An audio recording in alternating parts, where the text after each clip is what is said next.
Todos os cristãos concordam quanto à verdade essencial de que Deus é um. Ele é o único soberano, o Criador todo-poderoso e onisciente, o sustentador de todo o universo.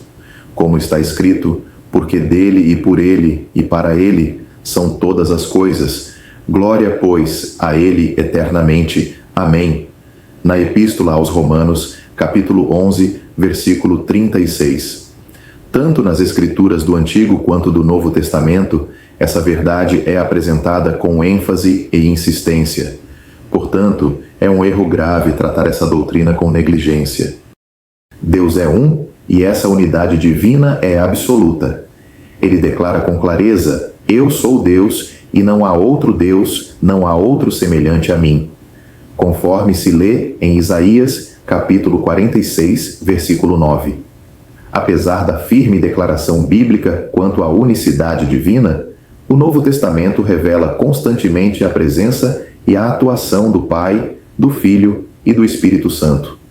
A cada um deles são atribuídas expressões e características que somente podem ser verdadeiras de Deus. A leitura cuidadosa das Escrituras do Novo Testamento mostra que essas pessoas são distintas. O Pai não é o Filho, nem o Espírito. O Filho não é o Pai, nem o Espírito. O Espírito não é o Pai, nem o Filho. Ainda que distintas, essas pessoas não estão separadas. O próprio Senhor Jesus, após a sua ressurreição, ao comissionar seus discípulos a fazerem outros discípulos em todas as nações, declarou: batizando-os em nome do Pai, e do Filho, e do Espírito Santo. Conforme registrado no Evangelho de Mateus, capítulo 28, versículo 19. Dentro dos limites da experiência humana, tendemos a entender um ser como uma única pessoa, e por isso, muitas vezes os termos ser e pessoa se confundem para nós. Contudo, não devemos aplicar tais limitações humanas ao ser de Deus. A singularidade de Deus inclui o fato de que, embora seja um, há três pessoas distintas no único ser divino. Ao tratar sobre o Espírito Santo, é importante reconhecer que o título terceira pessoa da Trindade não implica inferioridade.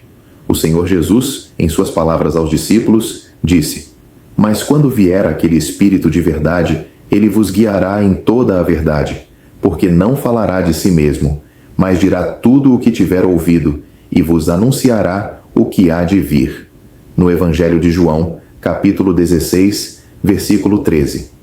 Alguns compreendem que isso significa que o Espírito nunca fala de si mesmo, mas essa conclusão é incorreta se considerada à luz de todo o ensino do Novo Testamento sobre o Espírito Santo. Ensino esse que foi inspirado por ele próprio. A expressão de si mesmo indica que ele não fala por iniciativa própria, como o versículo mesmo esclarece, mas dirá tudo o que tiver ouvido. Desde o início deste estudo, é necessário lembrar que dependemos do Espírito para ter acesso à revelação divina.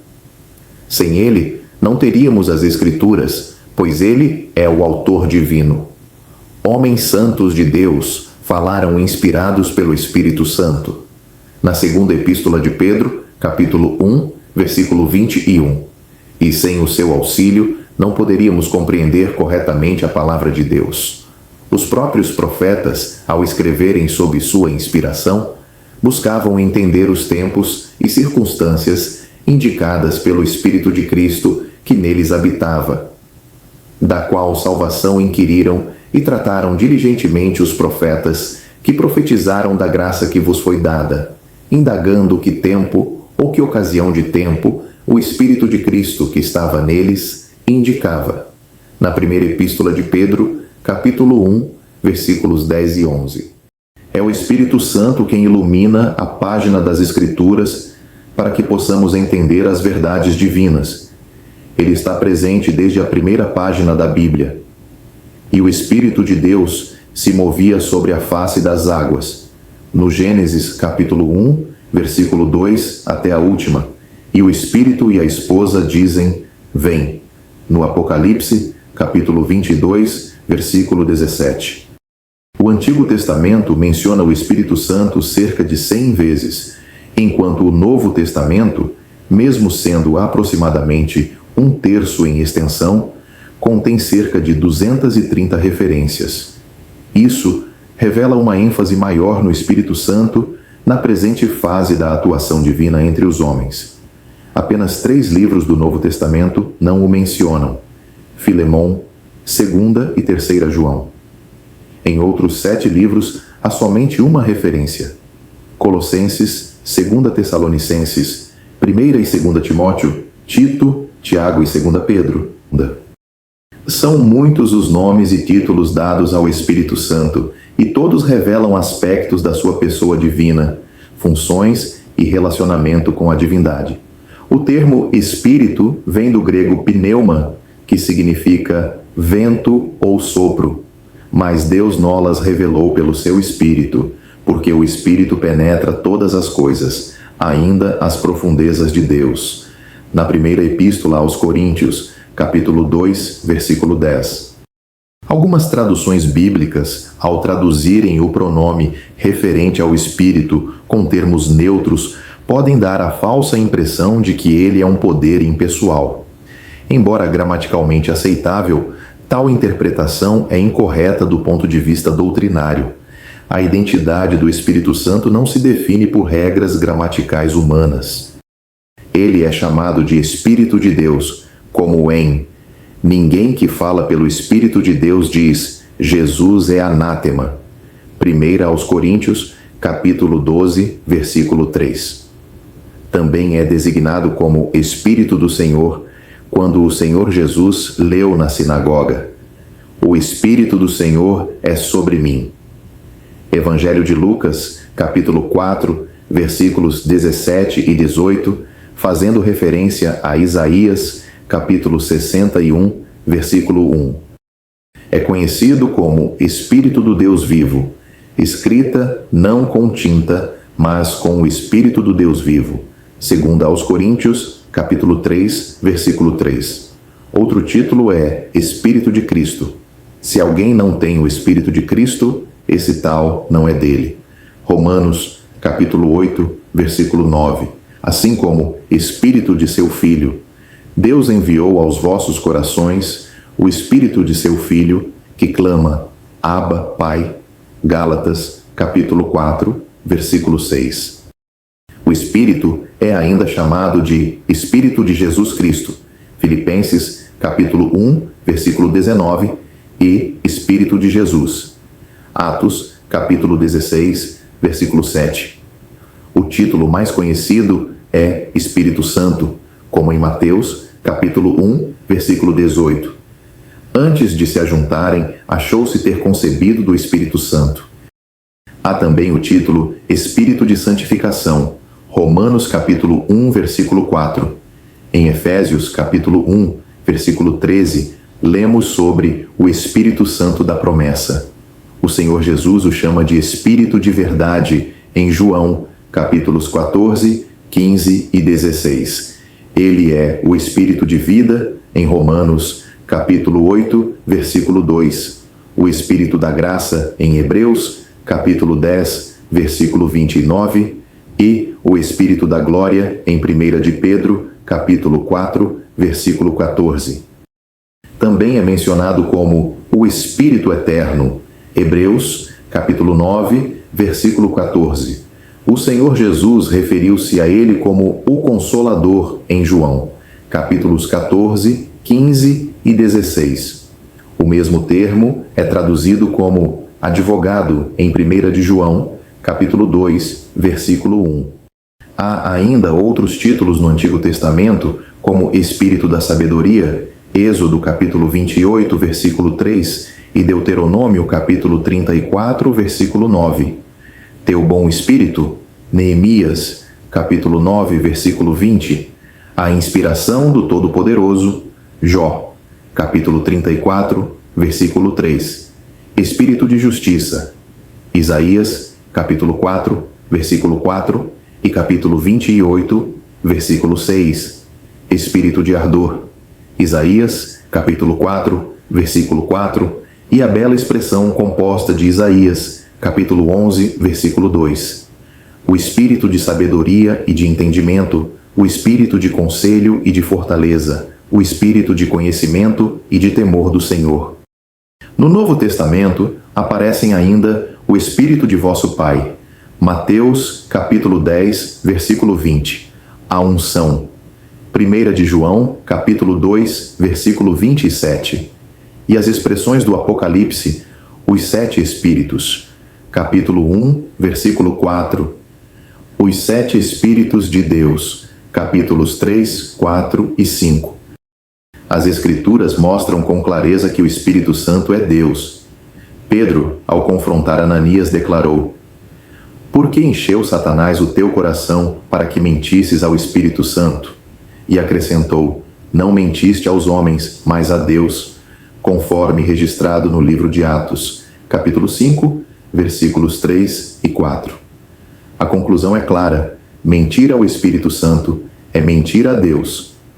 Na primeira carta aos Coríntios, capítulo 3, versículo 16, Paulo afirma que os crentes são o templo de Deus e, em seguida, declara que o Espírito de Deus habita neles. Também, quando se lê que toda a Escritura é inspirada por Deus, em segunda carta a Timóteo, capítulo 3, versículo 16, e que os homens santos de Deus falaram movidos pelo Espírito Santo, como consta na segunda epístola de Pedro, capítulo 1, versículo 21, percebe-se que a inspiração das Escrituras está intimamente ligada à ação do Espírito.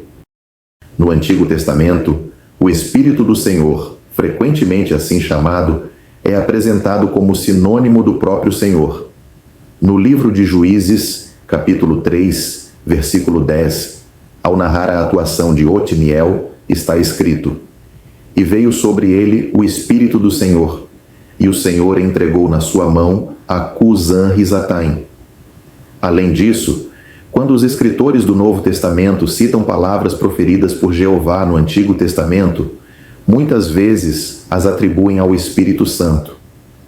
Um exemplo disso se encontra na Epístola aos Hebreus, capítulo 9, versículo 8, onde se lê que era o Espírito Santo quem indicava que o caminho para o santuário ainda não estava manifesto enquanto o primeiro tabernáculo permanecia. Os atributos divinos pertencem plenamente ao Espírito Santo. Entre eles está a onipresença. O salmista, no Salmo 139, versículo 7, reconhece que não pode escapar do Espírito de Deus. Para onde me irei do teu Espírito, ou para onde fugirei da tua face? Seja no céu ou no inferno, nas extremidades do mar ou nas alturas, ele compreende que a presença do Espírito é inescapável. Isso não o inquieta, mas o consola, pois significa que nunca está fora do cuidado divino. No tempo presente, o corpo do cristão é descrito como o templo do Espírito Santo. Na primeira carta aos Coríntios, capítulo 6, versículo 19, Paulo pergunta: Ou não sabeis que o vosso corpo é o templo do Espírito Santo, que habita em vós, proveniente de Deus, e que não sois de vós mesmos? A presença do Espírito Santo é constante na vida do crente desde a conversão. A igreja local também é templo de Deus, como Paulo afirma na mesma epístola, capítulo 3, versículo 16. Assim, sendo verdade em todo lugar onde há uma assembleia local, o Espírito não está limitado por espaço físico. Ele é onipresente. Outro atributo é a onisciência. O Espírito de Deus possui todo o conhecimento. Na primeira carta aos Coríntios, capítulo 2, versículos 10 e 11, lemos: O Espírito penetra todas as coisas, ainda as profundezas de Deus. Ninguém sabe as coisas de Deus, senão o Espírito de Deus. Isaías também testifica disso quando pergunta: Quem guiou o Espírito do Senhor, ou como seu conselheiro o ensinou? No capítulo 40, versículo 13. A onisciência do Espírito é vista na forma como ele instrui os crentes. O Senhor Jesus, ao falar sobre o Consolador, disse que o Espírito Santo ensinaria todas as coisas e faria lembrar tudo o que ele havia dito, conforme o Evangelho de João, capítulo 14, versículo 26. E ainda: Quando vier aquele, o Espírito de verdade, ele vos guiará em toda a verdade. e vos anunciará o que há de vir, como está escrito no capítulo 16, versículo 13. O Espírito também possui onipotência. Seu poder se manifesta desde o princípio, quando, no livro de Gênesis, capítulo 1, versículo 2, ele se movia sobre a face das águas. Foi o primeiro a ser nomeado na Trindade. Eliú afirma que é ele quem concede vida. O Espírito de Deus me fez e a inspiração do Todo-Poderoso me deu vida. Em Jó, capítulo 33, versículo 4. Na carta aos Romanos, capítulo 8, versículo 11, é atribuído a ele o ato da ressurreição. Se o Espírito daquele que dentre os mortos ressuscitou a Jesus habita em vós, vivificará os vossos corpos mortais pelo seu Espírito que em vós habita. Ainda em 1 de Pedro, capítulo 3, versículo 18, é dito que Cristo foi vivificado pelo Espírito. A obra do novo nascimento também é realizada por meio do poder do Espírito. Aquele que não nascer da água e do Espírito não pode entrar no reino de Deus, conforme João, capítulo 3, versículo 5. Paulo reafirma em Tito, capítulo 3, versículo 5, não pelas obras de justiça que houvéssemos feito, mas segundo a sua misericórdia, nos salvou pela lavagem da regeneração e da renovação do Espírito Santo. Até mesmo os milagres realizados pelo Senhor Jesus são atribuídos, além de seu próprio poder divino, à ação do Espírito. Eu expulso os demônios pelo Espírito de Deus, como está em Mateus, capítulo 12, versículo 28. Quando o anjo Gabriel anunciou a Maria a concepção do Salvador, declarou: descerá sobre ti o Espírito Santo, e a virtude do Altíssimo te cobrirá com a sua sombra. Por isso também o santo, que de ti há de nascer, será chamado Filho de Deus. No Evangelho de Lucas, capítulo 1, versículo 35. Isso mostra que os termos Espírito Santo e virtude do Altíssimo são usados de maneira equivalente. Outro atributo do Espírito é sua eternidade. A carta aos Hebreus, capítulo 9, versículo 14, descreve Cristo oferecendo-se a Deus pelo Espírito eterno. Este título mostra que o Espírito, assim como o Pai e o Filho, é eterno e sem princípio. É necessário compreender que o Espírito Santo é uma pessoa. Ele não é uma influência ou energia impessoal.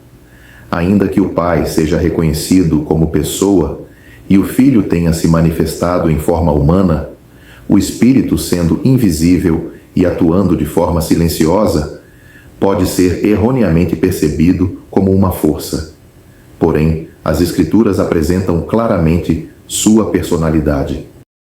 Mesmo que o termo Espírito traduza a palavra grega neutra, pneuma, e seja acompanhado por pronomes neutros em alguns textos, o próprio Senhor Jesus, ao ensinar sobre ele, usou o pronome masculino ele. No Evangelho de João, capítulo 15, versículo 26, disse: quando vier o Consolador, que eu, da parte do Pai, vos hei de enviar, aquele Espírito de verdade que procede do Pai, ele testificará de mim. O Espírito também fala usando a primeira pessoa. Em Atos dos Apóstolos, capítulo 10, versículos 19 e 20, quando Pedro ainda meditava sobre a visão, o Espírito disse: eis que 3 homens te buscam. Levanta-te, pois, desce e vai com eles, não duvidando, porque eu os enviei. Mais adiante, em Atos, capítulo 13, versículo 2, durante um momento de jejum e oração, o Espírito disse: apartai-me a Barnabé e a Saulo para a obra a que eu os tenho chamado. O Senhor Jesus declarou que rogaria ao Pai para que fosse enviado outro Consolador, alguém da mesma natureza, para permanecer com os discípulos para sempre, conforme registrado no Evangelho segundo João, capítulo 14, versículo 16. Com isso, ele deixava claro que o Espírito Santo é uma pessoa distinta da sua. Essa individualidade é ainda mais evidente em sua inteligência ativa, pois é dito que o Espírito perscruta todas as coisas, até mesmo as profundezas de Deus, como ensina a primeira epístola aos Coríntios, capítulo 2, versículo 10. E não apenas possui inteligência, mas também conhecimento profundo das realidades divinas, como expresso no versículo seguinte. Ninguém sabe as coisas de Deus, senão o Espírito de Deus. Na Epístola aos Efésios, capítulo 1, versículo 17, o apóstolo ora para que os crentes recebam o espírito de sabedoria e de revelação no conhecimento de Deus. Aquele mesmo espírito que já havia selado os crentes como promessa divina é invocado aqui como aquele que ilumina, revelando Deus e seu propósito eterno. Também é dito que o espírito possui mente, no sentido pleno da palavra, que envolve pensamento, sentimento e propósito. Isso é revelado na Epístola aos Romanos, capítulo 8, versículo 27, onde se afirma que aquele que sonda os corações conhece a mente do Espírito e que o Espírito intercede pelos santos segundo a vontade de Deus. O Espírito tem vontade própria. Ao tratar da distribuição dos dons espirituais, é revelado que ele opera todas as coisas, repartindo a cada um como quer. Essa verdade está registrada na primeira epístola aos Coríntios, capítulo 12, versículo 11. Entre os atos atribuídos ao Espírito está a ação de perscrutar. Ele examina, investiga as coisas profundas de Deus, conforme mencionado na mesma epístola, capítulo 2, versículo 10. Ele também ensina. O Senhor Jesus afirmou que o Espírito Santo ensinaria aos discípulos o que deveriam falar. Como lemos no Evangelho segundo Lucas, capítulo 12, versículo 12. E Paulo escreve aos Coríntios que as verdades espirituais são comunicadas com palavras ensinadas pelo Espírito, comparando coisas espirituais com espirituais, no capítulo 2, versículo 13. Ele fala: isso é evidenciado no livro de Atos dos Apóstolos, capítulo 8, versículo 29, quando o Espírito disse a Filipe para se aproximar do carro. E em Apocalipse, capítulo 2, versículo 7, é declarado que o Espírito fala às igrejas. O Espírito também testifica. A primeira epístola de Pedro, capítulo 1, versículos 10 e 11, mostra que o Espírito de Cristo presente nos profetas testificava dos sofrimentos que viriam sobre o Messias e da glória que se seguiria. Em Romanos, capítulo 8, versículo 16, é dito que o Espírito testifica com o nosso espírito que somos filhos de Deus. Ele ordena. Em Atos dos Apóstolos, capítulo 11, versículo 12, Pedro relata que o Espírito lhe ordenou que fosse com os homens enviados por Cornélio. Sem duvidar, ele intercede. Na Epístola aos Romanos, capítulo 8, versículo 26, é dito que o Espírito intercede por nós com gemidos inexprimíveis, porque não sabemos orar como convém. Ele dá a entender. A Epístola aos Hebreus, capítulo 9, versículos 7 e 8, menciona que o Espírito Santo dava a entender que o caminho para o santuário celestial ainda não estava manifestado enquanto o primeiro tabernáculo estava em uso. Ele reprova. O Senhor Jesus disse que, quando o Espírito viesse, convenceria o mundo do pecado, da justiça e do juízo, conforme o Evangelho segundo João, capítulo 16, versículo 8. A palavra usada indica o ato de provar a culpa, envergonhar ao mostrar o erro. Ele dirige. A direção do Espírito Santo é muitas vezes mal compreendida. A expressão guiado pelo Espírito aparece em 4 ocasiões no Novo Testamento. 2 vezes referem-se ao Senhor Jesus. No Evangelho segundo Mateus, capítulo 4, versículo 1, e no Evangelho segundo Lucas, capítulo 4, versículo 1, onde se diz que ele foi levado pelo Espírito ao deserto. As outras 2 vezes se referem aos cristãos. Na Epístola aos Romanos, capítulo 8, versículo 14, onde se declara que todos os que são guiados pelo Espírito são filhos de Deus, e na Epístola aos Gálatas, capítulo 5, versículo 18, que afirma que os guiados pelo Espírito não estão debaixo da lei. Em Romanos, a expressão aparece no contexto da luta entre carne e espírito. Aqueles que são guiados pelo Espírito andam em santidade, demonstrando serem filhos de Deus, como o próprio Filho foi guiado pelo Espírito. Em Gálatas, a expressão está ligada à liberdade cristã. Os guiados pelo Espírito não estão mais sob a imposição da lei como meio de justificação, nem sob o domínio dos desejos carnais. Em vez disso, produzem o fruto do Espírito, conforme descrito no mesmo capítulo.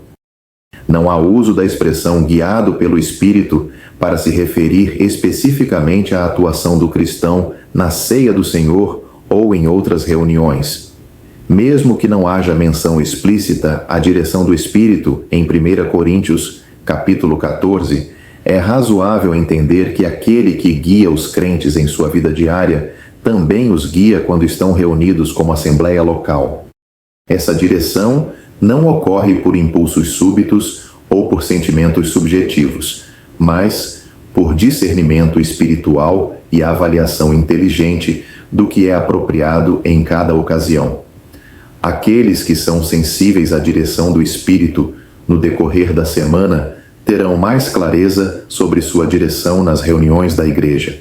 É essencial distinguir entre a direção do Espírito e as inclinações da carne. Uma das qualidades pessoais do Espírito Santo é a sua sensibilidade à oposição. Ele pode ser entristecido. Está escrito que não devemos entristecer o Espírito Santo de Deus, no qual estamos selados para o dia da redenção. No mesmo contexto, somos exortados a evitar palavras torpes, pois esse tipo de linguajar entristece o espírito que habita no crente e pelo qual foi selado. No Antigo Testamento, lemos que o povo de Israel foi rebelde e contristou o Espírito Santo. Por isso, o próprio Deus se tornou inimigo deles e pelejou contra eles. Ele também pode ser extinguido. Uma exortação clara à igreja em Tessalônica é para que não apaguemos o Espírito. Nos versículos seguintes desse trecho, são dados preceitos sobre nosso comportamento público. Assim, o que está em vista são as manifestações públicas do Espírito Santo entre os crentes.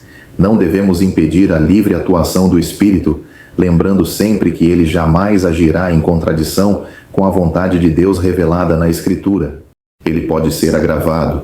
A carta aos Hebreus apresenta uma séria advertência ao perguntar sobre o quão maior será o castigo merecido por aquele que desprezar o Filho de Deus, considerar profano o sangue da aliança com que foi santificado e fizer agravo ao Espírito da graça.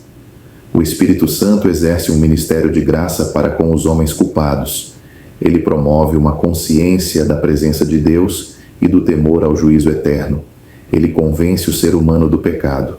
Rejeitar essa atuação é insultar o Espírito e desprezar sua pessoa divina. Também é possível mentir ao Espírito Santo. Ananias foi confrontado com firmeza quando lhe foi dito que Satanás havia enchido seu coração para mentir ao Espírito Santo, retendo parte do valor da propriedade vendida. Ele havia afirmado que entregara tudo, mas guardou parte para si.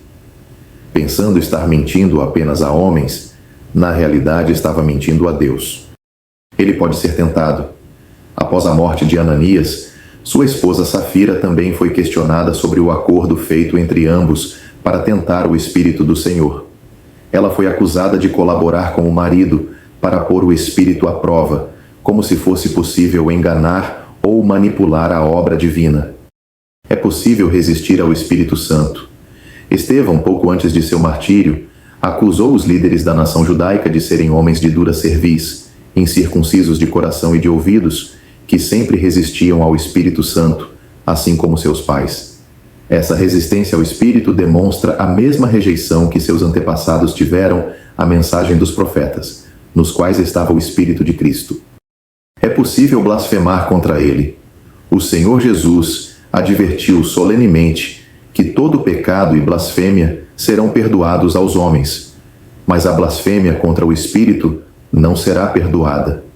Ele disse isso em resposta à acusação dos fariseus, que afirmavam que ele expulsava demônios por Beelzebu, o príncipe dos demônios, quando na verdade o fazia pelo Espírito de Deus.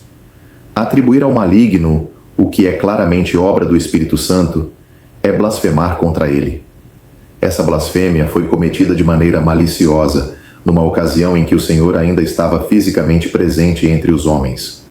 O uso de pronomes pessoais em referência ao Espírito Santo, bem como as características e ações atribuídas a ele, indicam claramente que estamos tratando com uma pessoa, e não com uma simples influência ou força impessoal. Podemos afirmar isso com palavras, mas é na nossa atitude prática diante dele que demonstramos se o reconhecemos como uma pessoa real. O apóstolo Paulo fala sobre a comunhão do Espírito Santo e essa realidade precisa ser vivida no cotidiano dos crentes.